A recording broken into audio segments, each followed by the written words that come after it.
धन्यवाद मेरे सामर्थ्य परमेश्वर, आज के समय के लिए, आपके अनुग्रह के लिए, आपके प्रेम के लिए।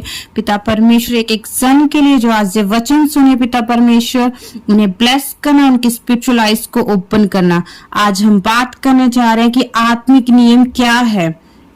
बाइबल निर्गमन 17:11 में लिखा है, जब तक मूसा अपना हाथ उठाए रहता था तब तक तो इजराइल प्रबल होता था, परंतु जब वह उसे नीचे करता तब तक अमालेक प्रबल होता था। मेरे प्रियो, हम इस वचन में देखते हैं कि जब इस्राएली लोग अमालेकियों के साथ लड़ रहे थे तो मूसा ने यहोशू को अमालेकियों के साथ लड़ने के लिए भेजा।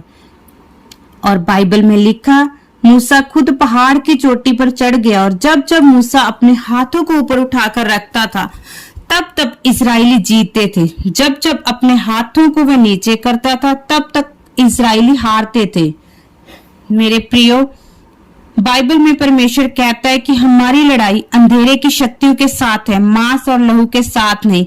मैं जानती हूँ कि बहुत सी मुसीबतें लोगों के ऊपर इसलिए प्रबल होती है क्योंकि उनका आत्मिक और प्रार्थना वाला जीवन बहुत कमजोर है।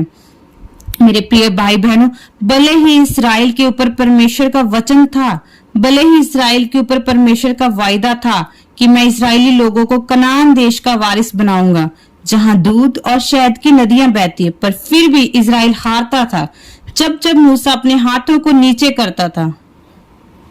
कोई भी परमेश्वर का वायदा अपने आप पूरा नहीं होता, हर एक वायदे के ऊपर काम करना पड़ता है। जैसे संविधान में लिखा है कि कोई भी आपके घर पर नाजायज कब्जा नहीं कर सकता, पर इसका मतलब यह नहीं है कि ऐसा होता नहीं है।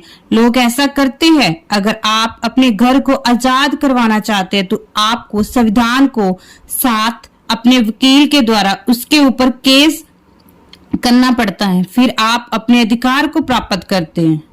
बाइबल में लिखा है, शैतान चोरी करने, घात करने और नष्ट करने के लिए आता है। शैतान चोरी चोरी आपकी जिंदगियों में काम करना चाहता है, वो आपको गिराना चाहता है। जो अधिकार परमेश्वर ने आपको दिए हैं, शैतान उन अधिकारों का विरोध करता है। चाहे इस्राएल के ऊपर परमेश्वर के वायदे थे, पर फिर भी जब मूसा अपने हाथों को नीचे करता था तो इजरायली हारते थे। मेरे प्रिय भाइयों बहनों, हाथों को ऊंचा करने का मतलब है कि अपने आप को समर्पित करना। परमेश्वर के आगे अपने आप को मूसा समर्पित करता था। परमेश्वर पर आशा रखना होता है, परमेश्वर पर भरोसा रखना होता है, अपने आप को निर्भर करना होता है परमेश्वर पर, अपने आत्मिक जिंदगी में बने रहना होता है। जब हम अपनी आत्मिक जिंदगियों में नीचे आते हैं, हम चाहे जितने मर्जी पुराने मसीही क्यों ना हो, शैतान हमारी जिंदगियों में काम करता है और हार हमारी जिंदगी में प्रवेश करती है। जब हम अपने हाथों को ऊंचा करते हैं, यानी परमेश्वर के सामने सब कुछ समर्पित करते हैं, परमेश्वर पर निर्भर रहते हैं, जब हम प्रार्थना में रहते हैं और परमेश्वर के सामने आत्मिक जिंदगी में जीते हैं, तो फिर हम अपने दुश्मनों के ऊपर, अपनी बीमारियों के ऊपर, अपने कष्टों के ऊपर, शैतान के हमलों के ऊपर हम प्रबल होते हैं और जीत के साथ वापस आते हैं।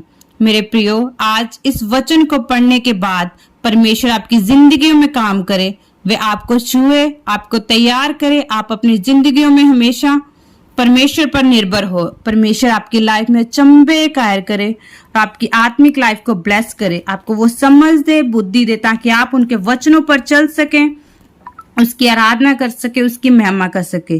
परमेश्वर आज इस पवित्र वचन के द्वारा आपको आशीष दे, आपको बरकत दे। प्रभु यीशु मसीह के सामर्थ्य नाम से मांगते हैं, आमीन आमीन। गॉड